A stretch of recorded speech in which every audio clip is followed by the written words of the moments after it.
This probably won't come as much of a surprise, but we'd been having a rough few weeks.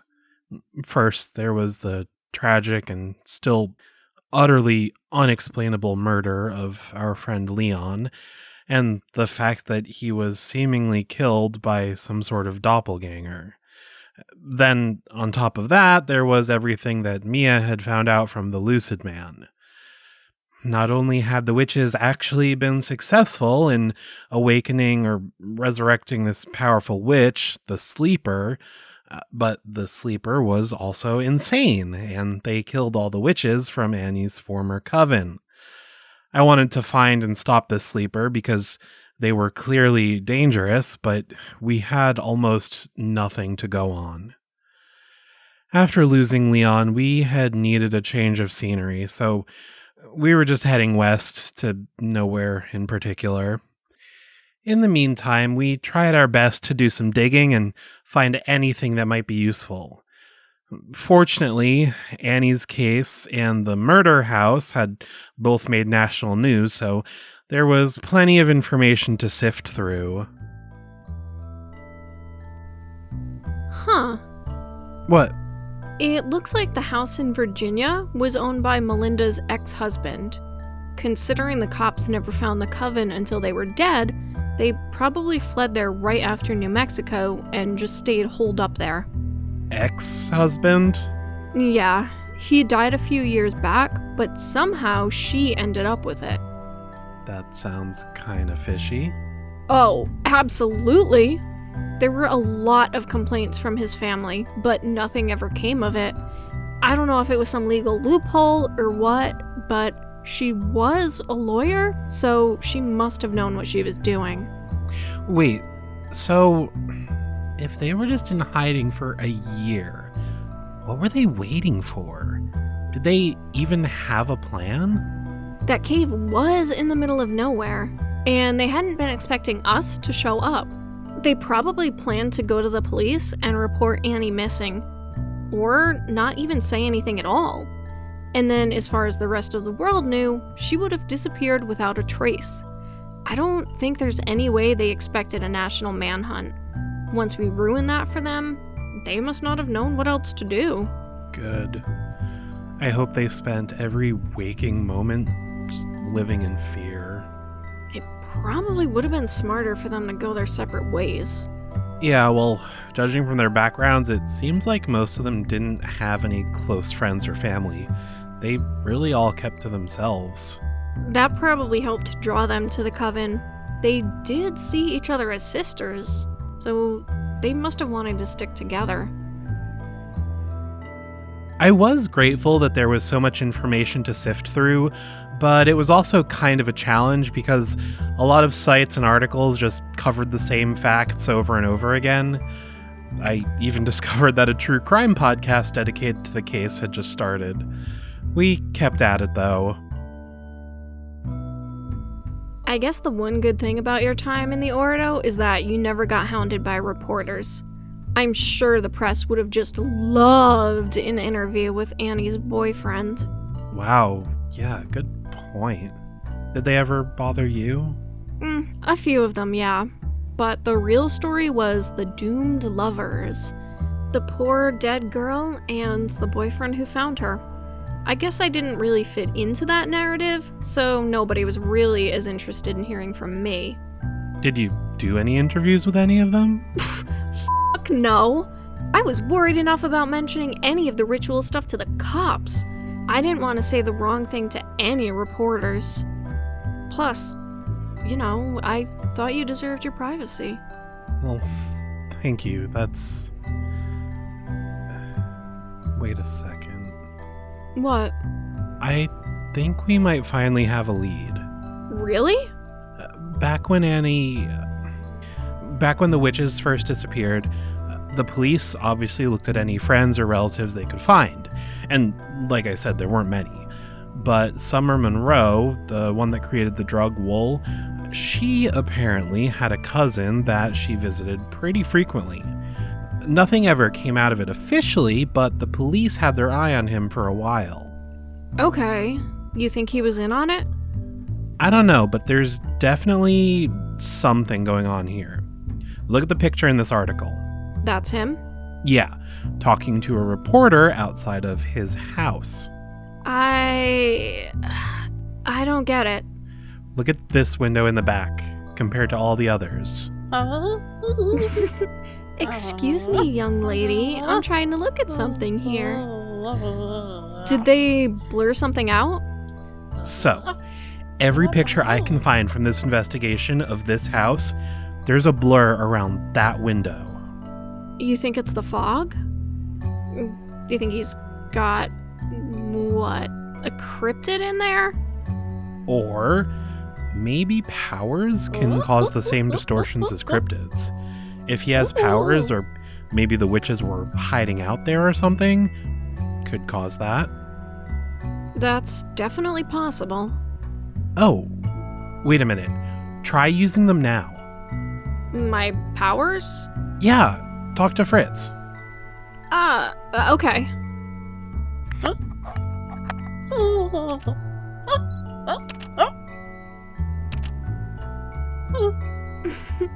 Good job, girl. Well? How about that? Yeah, look.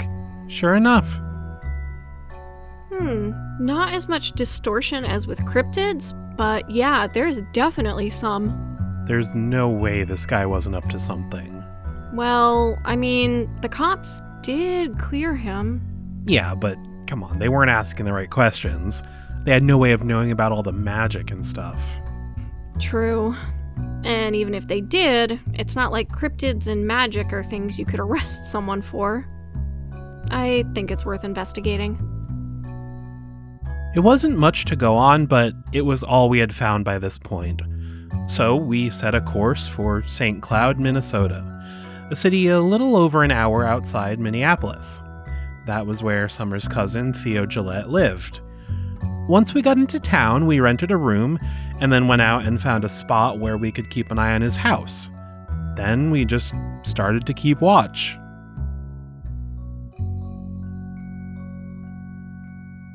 Oh, okay. Someone's coming out of the house now. That does look like him. He looks like a real dweeb. That doesn't mean anything. You think someone like that could be involved in anything nefarious? Dude, have you ever seen any serial killer documentary? They always interview friends and neighbors, and they always say shit like, oh, he was so nice, or he always kept to himself. You know, excellent point. It's not like he's gonna be wearing a cape and a big blinking sign that says, bad guy. We tailed him for a few days, but he seemed exceedingly normal. Boring, even. And stakeouts were tedious enough to begin with. Suspect is currently cleaning his windows. Should we just, I don't know, talk to him? At this point, I feel like the chances of finding anything incriminating just from watching him are pretty low. Yeah, I guess. Might as well give that a try before we jump to any conclusions. Both in his daily routine and in his online presence, Theo was a pretty private individual. I'm sure being a suspect in connection with a murder didn't help make him any more outgoing either, so it took some effort, but I eventually found his phone number. I know we could have just knocked on his door, but we didn't want to spook him. So first, we tried giving him a call.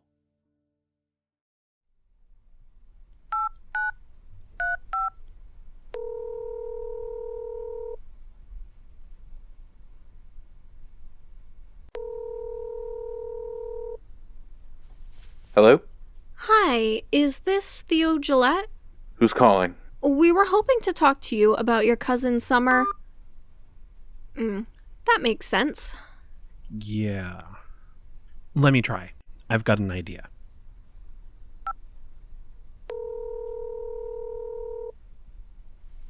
Listen, I'm not doing any interviews. We're not reporters. Actually, we wanted to ask you about that blurry window in every picture of the front of your house. I don't know what you're talking about. I think you know exactly what we're talking about. We don't want any trouble. We're just looking for information. Fine. We both decided it was in everyone's best interests to meet in public. We certainly didn't trust him, and he had no reason to trust us. So he gave us the address of a nearby coffee shop, and we met him the next morning.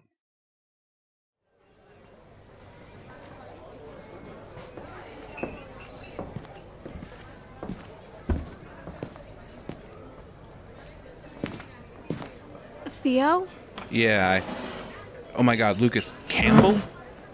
When you told me your name, I didn't even make the connection. Yeah. I am so sorry. I want you to understand, I had nothing to do with that poor girl's death. Yeah, actually, that's what we're here about. Well, I don't know how much help I'll be, but if you wanted to ask about the blur, and I'm sure you already know all about the coven, I take it you two already believe in the supernatural. I don't know if I'd call it supernatural, but yeah, we've seen things. What do you know about the ritual? Only what was in the news. Summer never told me anything about it. What did she tell you? I knew they wanted to have visions, but that was it. I thought it was going to be like some kind of magic LSD trip. Were you gonna join them? Do you have powers too? No, nothing like that. Summer just came to me for help. She wanted advice about that drug she was making. Why would she want your help? Wasn't she a biochemist? No offense. That's fine. She thought my, hobbies might be able to help her. Hobbies? I've held a long-time interest in alchemy. Alchemy? Seriously? Like turning lead into gold? Among other things, yes. Not that I've ever done that. I'd live in a much nicer house if that were the case. So then why the blurry photos? Right. Well, our interests overlapped a little. I noticed that my experiments never worked unless she was around. I theorized that true alchemy required the presence of supernatural powers. So she, what, did spells for you? Something like that. That window, that room is my lab, I guess you could call it. That's where I keep my experiments. In trying to document my work, I did find that I had trouble photographing it. We call it the Enigma. It's found in a lot of places. Affecting cameras is a common trait. So you helped her make the drug? Again, just gave her some advice that I thought might be helpful. She told me it would be just for the coven. I swear that's all I know. So she never mentioned anything about a sleeper? Well, like some kind of bed? No. Never mind. Well, thank you for your time. Of course. And again, Lucas, I'm so sorry for your loss.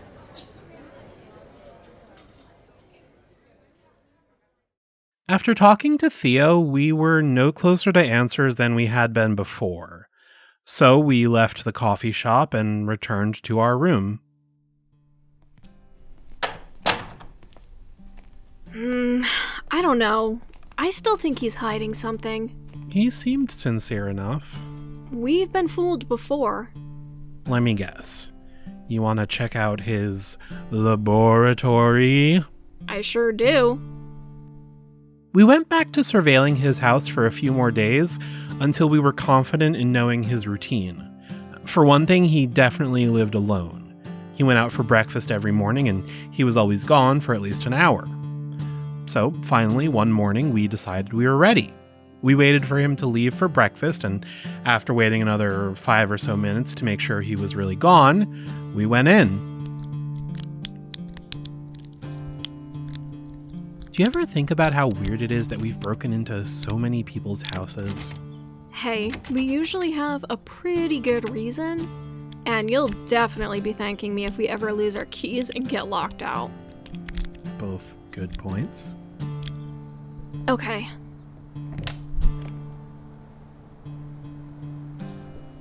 We entered the house, and once inside, it was simple enough to find the room that contained the blurry window. At first glance, it did remind me of the garage where Summer created the wool. But if that place had been a mixture of meth lab and demon summoning, This was more like a pharmacy mixed with a magician's library. There were beakers and test tubes everywhere, and meticulous notes kept in modern journals mixed with ancient-looking books. A whiteboard was covered in unfamiliar symbols. It was a lot to take in, so we just started looking around.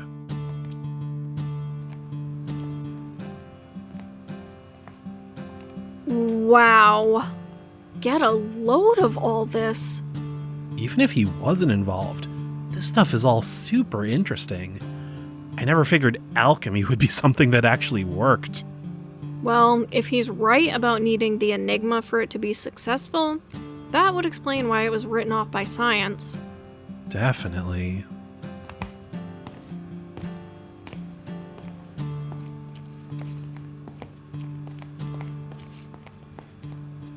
Ew. What? At this point, Mia had picked up a glass jar and she began examining it. I was too far away to see it clearly, but the jar was filled with a cloudy liquid and some kind of dark mass. I think he's got a preserved fetus in here. Looks like there's a label on the other side. Oh, let's see. Homunculus. Oh, I've heard of those. Yeah, they were little, artificial men, sort of like the Jewish golem. Artificial? Yeah, you would fill a clay pot with, I think, like, dirt and horse semen. Oh my god, what? Why did you drop it? I was grossed out! I wasn't expecting you to tell me I was holding a jar full of horse jizz! That's fucking disgusting! Do we clean it up? Shit. He's gotta know someone was here.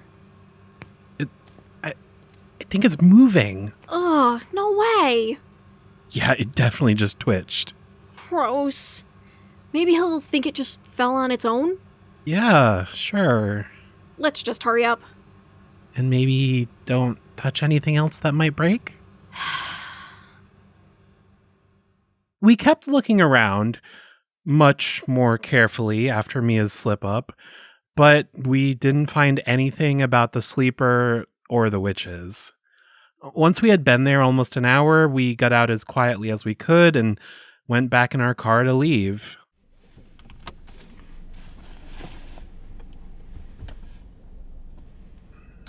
You okay? I just thought this was a promising lead. Now we're back at square one. I'm sorry. We'll find them eventually. Let's focus on other things for now.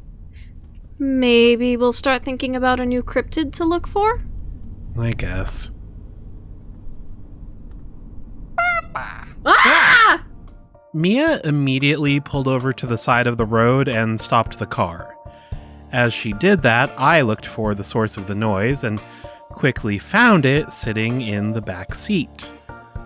It was the creature that had been in the jar that Mia dropped. You have got to be kidding me. It must have followed us back to the car? Is he trying to talk? It sure sounds like it. What do we do with it? Ah, What? I guess we have to go back. Give it to Theo. And just, what, tell him we broke into his house? If he really has nothing to do with the sleeper, I think he'll understand. Probably. Hopefully. I hope you're right. Can you, keep an eye on that while we drive? With that, Mia turned the car around and we drove back to Theo's home. This time we parked right out in front. We sat in confused silence for a few minutes until Theo finally pulled into the driveway.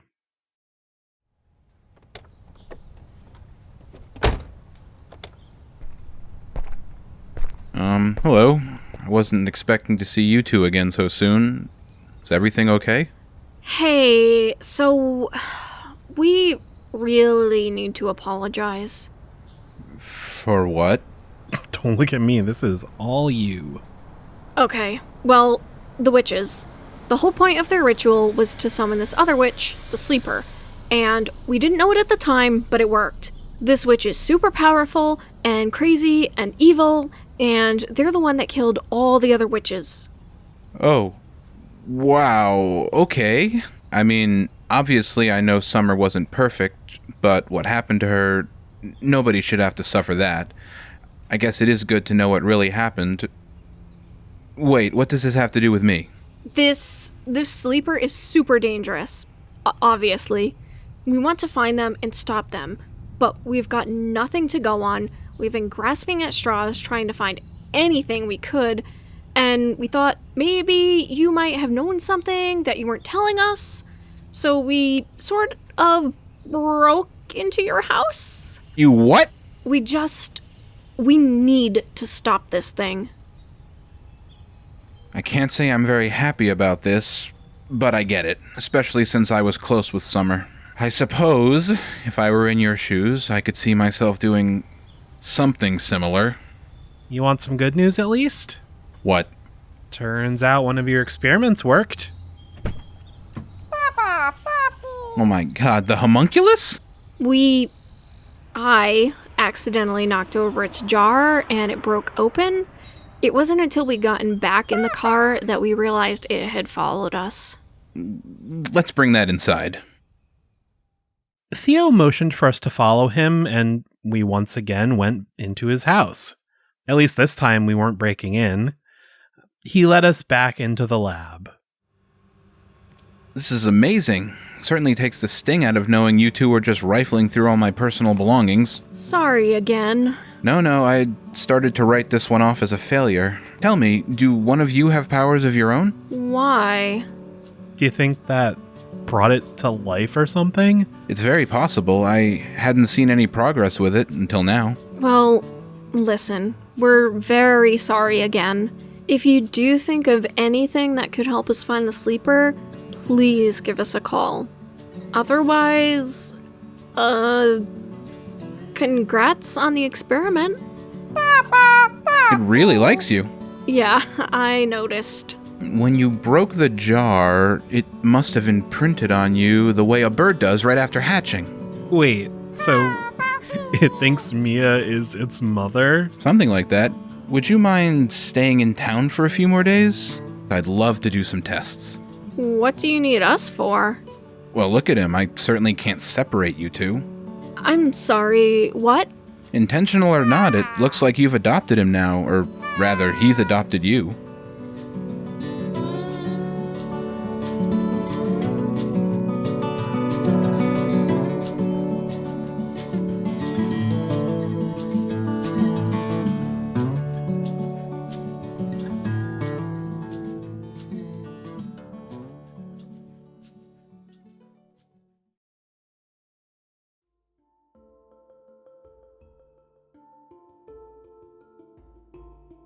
Field notes. Homunculus. In alchemy, homunculi described a theoretical attempt to create artificial life. Basically, in the Middle Ages, before they knew about sperm and eggs and DNA and all that, some people thought that life began with essentially a microscopic version of the final creature contained entirely within the sperm, and that the egg was essentially just an incubator. So the homunculus was an attempt to create life without the egg in an artificial womb. I guess they were sort of like the medieval version of test tube babies. This particular homunculus resembles a small primate, I suppose. 4 1/4 inches tall when standing upright, a humanoid shape overall. 2 arms, 2 short legs, a big head. On its head are 2 eyes, 2 small nostrils, and 2 small ear holes. Mouth filled with small teeth. The creature is most likely a mammal, as it has some short, wispy hairs on top of its head. Though I only say likely because of its skin. Its entire body is covered in small bumps. Not quite scales like a reptile, but more like a toad or other amphibian. Overall, the creature is a pale yellow, almost tan, mottled with darker spots. Now, the homunculus is definitely intelligent. At less than a day old, it was already attempting vocal communication. It is also capable of recognizing and differentiating between individuals and showed a strong desire to be around me. And yeah, it seems that Theo created it in a jar. We did stay in town for a few days while he ran some tests. We concluded that my power, combined with the shattering jar, must have been some kind of trigger for awareness or birth or whatever you want to call it. Theo told us how it was created, but only on the condition that we not record it or write anything down. Trade secrets, I suppose. I will say there was a mix of organic and inorganic ingredients, but let's just say you're better off not knowing. All in all, given the nature of the homunculus's creation, there's no way of knowing what other homunculi may be like, if any others have ever been successfully created at all. For all we know, they could each be entirely unique. There is also no way of knowing if this one will grow in size or intelligence as it gets older. Or, for that matter, what its lifespan could be.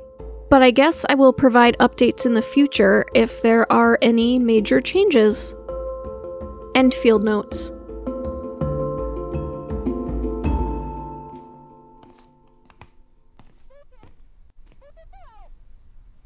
Voicemail? Yeah. Lucas, what's wrong? Replay this message. Lucas, help!